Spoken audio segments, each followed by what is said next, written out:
Hello friends, welcome to my YouTube channel. ನಾನಿವತ್ತು ಮೆಂತ್ಯ ಸೊಪ್ಪು ಹೆಸರು ಬೇಳೆಯದ್ದು ಪೂರಿ ಮಾಡ್ತಾ ಇದ್ದೇನೆ. ಚೆನ್ನಾಗಿರುತ್ತೆ, ತುಂಬ ಟೇಸ್ಟಿಯಾಗಿರುತ್ತೆ. ಮಸಾಲ ಪೂರಿ ಏನು, ಇದಕ್ಕೆ ಚಟ್ನಿ ಏನು ಸಾಗು ಏನು ಬೇಕಾಗಿಲ್ಲ. ಚೆನ್ನಾಗಿರುತ್ತೆ, ಒಂದು ಸಲ ಟ್ರೈ ಮಾಡಿ ನೋಡಿ. ಮಕ್ಕಳಿಗೆಲ್ಲ ತುಂಬ ಇಷ್ಟ ಆಗುತ್ತೆ. ಅವರಿಗೆ ಬ್ರೇಕ್ಫಾಸ್ಟಿಗೆ, ಲಂಚಿಗೆ, ಸ್ನ್ಯಾಕ್ಸಿಗೆಲ್ಲ ಮಾಡಿಕೊಡ್ಬೋದು. ಅದಕ್ಕೆ ನಾನಿಲ್ಲಿ ಸಣ್ಣ ಕಪ್ಪಿನಲ್ಲಿ 1 ಕಪ್ಪಿನಷ್ಟು ಹೆಸರುಬೇಳೆಯನ್ನು ತಗೊಳ್ಳಿದ್ದೇನೆ. ಇದನ್ನೀಗ 1 ಗಂಟೆಯಷ್ಟು ನೆನೆಸಿಡಬೇಕು. ನಾನೀಗ ನೆನೆಯಲು ಬಿಟ್ಟಿದ್ದೇನೆ. ಈಗ ಇಲ್ಲಿ ಮೆಂತ್ಯ ಸೊಪ್ಪನ್ನು ತಗೊಂಡಿದ್ದೇನೆ. ಇದನ್ನು ಸಣ್ಣಗೆ ಕಟ್ ಮಾಡಬೇಕು. ಈಗ ನಾನು ಒಂದು ಪ್ಯಾನ್ ಬಿಸಿಗೆ ಇಟ್ಟಿದ್ದೇನೆ. ಇದಕ್ಕೆ ಸ್ವಲ್ಪ ತುಪ್ಪ ಹಾಕ್ತಿದ್ದೇನೆ, 1 ಸ್ಪೂನಿನಷ್ಟು. ಮತ್ತಿದು ಕಟ್ ಮಾಡಿದಂಥ ಮೆಂತ್ಯ ಸೊಪ್ಪನ್ನು ಹಾಕ್ತಾ ಇದ್ದೇನೆ. ಇದನ್ನೀಗ ಚೆನ್ನಾಗಿ ಫ್ರೈ ಮಾಡಬೇಕು. ಈಗ ನೋಡಿ, ಇದನ್ನು ಚೆನ್ನಾಗಿ ಫ್ರೈ ಮಾಡಬೇಕು. ಇದರ ನೀರಿನಂಥ ಅಂಶ ಎಲ್ಲ ಹೋಗಬೇಕು, ಸ್ವಲ್ಪ ಮೆತ್ತಗಾಗಬೇಕು, ಚೆನ್ನಾಗಾಗುತ್ತೆ ಆವಾಗ. ನೋಡಿ, ಈಗ ಇದೆಲ್ಲ ಫ್ರೈ ಆಗಿದೆ ನೋಡಿ. ಈಗ ಇದು 1 ಗಂಟೆ ಆಗಿದೆ. ಈಗ ನೋಡಿ, ಹೆಸರು ಬೇಳೆ ಸಹ ನೆಂದಿದೆ. ನಾನೀಗ ಇದನ್ನು ಒಂದು ಮಿಕ್ಸಿ ಜಾರಿಗೆ ಹಾಕ್ತಾ ಇದ್ದೇನೆ. ರುಬ್ಬೇಕೀಗ, ಇದನ್ನು ಸ್ಮೂತ್ ಪೇಸ್ಟ್ ಮಾಡಬೇಕು. ಈಗ ನೋಡಿ, ನಾನು ಸ್ವಲ್ಪ ಶುಂಠಿ ಹಾಕ್ತಿದ್ದೇನೆ ಇದಕ್ಕೆ. ಹೆಸರು ಕಾಳು ಗ್ಯಾಸ್ಟ್ರಿಕ್ ಅಂತ ಹೇಳ್ತಾರಲ್ಲ, ಅದಕ್ಕೆ ಸ್ವಲ್ಪ ಇದಕ್ಕೆ ನಾನು ಹಸಿಮೆಣಸಿನ್ಕಾಯಿಯನ್ನು ಸಾಕ್ತಿದ್ದೇನೆ. ಸ್ವಲ್ಪ ನೀರು ಹಾಕ್ಬಿಟ್ಟು ಈಗ ರುಬ್ಬಿ ತರ್ತೇನೆ. ಈಗ ನೋಡಿ, ರುಬ್ಬಿ ತಂದಿದ್ದೇನೆ. ಈಗ ಇದನ್ನು ಒಂದು ಪಾತ್ರೆಗೆ ಹಾಕಬೇಕು.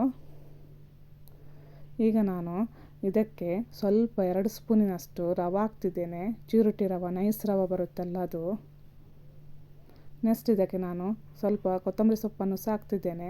ಸ್ವಲ್ಪ ಉಪ್ಪು, ಮತ್ತು ಸ್ವಲ್ಪ ಅಚ್ಚ ಖಾರದ ಪುಡಿ, ಸ್ವಲ್ಪ ಅರಿಶಿನ ಪುಡಿ, ಮತ್ತು ಸ್ವಲ್ಪ ಧನಿಯಾ ಪುಡಿ, ಮತ್ತು ಸ್ವಲ್ಪ ಗರಂ ಮಸಾಲವನ್ನು ಹಾಕ್ತಿದ್ದೇನೆ. ಮತ್ತು 2 ಸ್ಪೂನಿನಷ್ಟು ನಾನು ಇಲ್ಲಿ ಕಡಲೆ ಹಿಟ್ಟನ್ನು ಹಾಕ್ತಿದ್ದೇನೆ.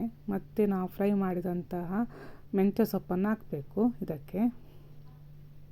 ಮತ್ತು ಇದಕ್ಕೆ ನಾನು ಗೋಧಿ ಹಿಟ್ಟನ್ನು ಹಾಕ್ತಿದ್ದೇನೆ. ಫಸ್ಟಿಗೆ ಈಗ ನಾನು 1 ಕಪ್ಪಿನಷ್ಟು ಗೋಧಿ ಹಿಟ್ಟನ್ನು ಹಾಕ್ತಿದ್ದೇನೆ, ದೊಡ್ಡ ಕಪ್ಪಲ್ಲಿ. ಮತ್ತು ಸ್ವಲ್ಪ ಎಣ್ಣೆ ಹಾಕಬೇಕು. ಈಗ ಇದನ್ನು ಚೆನ್ನಾಗಿ ಮಿಕ್ಸ್ ಮಾಡಬೇಕು. ಮತ್ತೆ ಬೇಕಾದರೆ ನೋಡಿಬಿಟ್ಟು ಇದಕ್ಕೆ ಗೋಧಿ ಹಿಟ್ಟನ್ನು ಮಿಕ್ಸ್ ಮಾಡ್ತಾ ಹೋಗಬೇಕು, ಈ ಹಿಟ್ಟಿನದಕ್ಕೆ. ಈಗ ನಾನು ಮತ್ತೆ ಇದಕ್ಕೆ 3/4 ಕಪ್ಪಿನಷ್ಟು ಗೋಧಿ ಹಿಟ್ಟನ್ನು ಹಾಕ್ತಾ ಇದ್ದೇನೆ. ಸ್ವಲ್ಪನೇ ಹಾಕಿ ಮಿಕ್ಸ್ ಮಾಡಬೇಕು, ಒಮ್ಮೆಲೆ ಹಾಕಬಾರ್ದು. ಈಗ ಎಲ್ಲ ಹಾಕಿಬಿಟ್ಟು ನಾನೀಗ ಮಿಕ್ಸ್ ಮಾಡ್ತೇನೆ. ಟೋಟಲ್ ನಾನಿಲ್ಲಿ 2 ಕಪ್ಪಿನಷ್ಟು ತಗೊಂಡಿದ್ದೇನೆ ಗೋಧಿ ಹಿಟ್ಟನ್ನು. ಈ ರೀತಿಯಾಗಿ ಚಪಾತಿ ಹಿಟ್ಟಿನ ಅದಕ್ಕೆ ತರಬೇಕು. ಈಗ ಒಂದು 10 ನಿಮಿಷ ಇದನ್ನು ಬಿಡಬೇಕು. ಈಗ 10 ನಿಮಿಷ ಆಗಿದೆ. ಈಗ ಇದನ್ನು ಸಣ್ಣ ಸಣ್ಣ ಉಂಡೆ ಮಾಡಬೇಕು. ಪೂರಿ ಮಾಡುವ ಅದಕ್ಕೆ ಉಂಡೆ ಮಾಡಬೇಕು, ಸಣ್ಣ ಸಣ್ಣದು. ನೋಡಿ, ಈಗ ನಾನೆಲ್ಲ ಉಂಡೆ ಮಾಡಿ ಆಗಿದೆ. ಈಗ ಇದನ್ನು ಪೂರಿ ಆಕೃತಿಗೆ ಮಾಡಬೇಕು. ಈಗ ಇದಕ್ಕೆ ಫಸ್ಟಿಗೆ ನಾನು ಇದಕ್ಕೆ ಎಣ್ಣೆಯನ್ನು ಸವರಿಸ್ತಿದ್ದೇನೆ. ಈ ರೀತಿ ಎಣ್ಣೆ ಸವರಿಬಿಟ್ಟು ಪೂರಿ ಮಾಡಬೇಕು. ಹಿಟ್ಟಲ್ಲಿ ಮಾಡಿದರೆ ಹಿಟ್ಟು ಮತ್ತು ಎಣ್ಣೆಯಲ್ಲೆಲ್ಲ ಬಿಟ್ಕೊಳ್ಳುತ್ತೆ. ಅದಕ್ಕೋಸ್ಕರ ತುಂಬ ಟೇಸ್ಟಿಯಾಗಿರುತ್ತೆ. ಒಂದು ಸಲ ಟ್ರೈ ಮಾಡಿ ನೋಡಿ. ನನ್ನ ವಿಡಿಯೋ ಇಷ್ಟ ಆಗಿದ್ದರೆ ಲೈಕ್ ಮಾಡಿ, ಶೇರ್ ಮಾಡಿ, ಸಬ್ಸ್ಕ್ರೈಬ್ ಮಾಡಿ. ಈಗ ಆಗಿದೆ ಇದನ್ನು ನೋಡಿ. ಈಗ ನಾನು ಇಲ್ಲಿ ಎಣ್ಣೆ ಬಿಸಿಗಿಟ್ಟಿದ್ದೇನೆ, ಇದನ್ನು ಹಾಕ್ತಿದ್ದೇನೆ. ಯಾವಾಗಲೂ ಪೂರಿ ಮಾಡುವಾಗ ಎಣ್ಣೆ ಹೈ ಫ್ಲೇಮಲ್ಲಿ ಇಡಬೇಕು. ಮತ್ತು ಈ ರೀತಿ ಮೇಲೆ ಎಣ್ಣೆ ಹಾಕ್ತಾ ಇರಬೇಕು. ಆವಾಗ ಪೂರಿ ಉಬ್ಬಿ ಬರುತ್ತೆ ಚೆನ್ನಾಗಿ. ನೋಡಿ, ಪೂರಿ ಉಬ್ಬಿ ಬರ್ತಾ ಇದೆ ಚೆನ್ನಾಗಿ. ಎಷ್ಟು ಚೆನ್ನಾಗಿ ಬಂದಿದೆ ನೋಡಿ. ಈಗ ಇದನ್ನು ಉಲ್ಟಾಕಬೇಕು. ಈಗ 2 ಸೈಡ್ ಸಹ ಇದು ಬೆಂದಿದೆ, ಆಗಿದೆ. ಈಗ ನಾನು ಇದನ್ನು ತೆಗಿತಾ ಇದ್ದೇನೆ. ಎಷ್ಟು ಚೆನ್ನಾಗಿ ಬಂದಿದೆ ನೋಡಿ. ಇದೇ ರೀತಿ ಎಲ್ಲ ಪೂರಿ ಸಹ ಮಾಡಬೇಕು ನೋಡಿ.